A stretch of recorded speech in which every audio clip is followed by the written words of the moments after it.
ইয়া আল্লাহ, আজকে আল্লাহর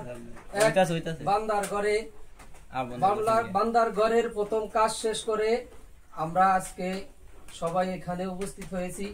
যারা এই ঘরে দান করেছেন, সহযোগিতা করেছেন, আল্লাহ সবাইকে মাফ করে দিক, আমিন। আল্লাহ সবাই মনের আশা পূর্ণ করে দিক।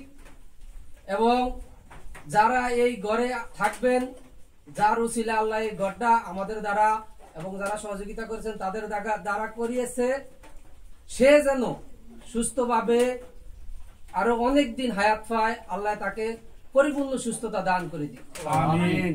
যে বৃদ্ধ মা মহিলা আজকে আমাদের দ্বারা আল্লাহর উসিলায় আমরা এতটুকু করতে পেরেছি, এজন্য আল্লাহ তাআলা আমাদের সকলের মনের নেক আশাগুলাকে পূর্ণ করে দিক, আমিন।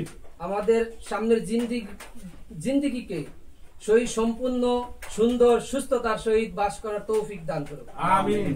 এবং এই বৃদ্ধ মাকে যারা এতদিন সহযোগিতা করেছেন, যারা তাকে আশ্রয় দিয়েছেন, খাবার দিয়েছেন, তাদেরকে আল্লাহ মাফ করে দিন, আমিন।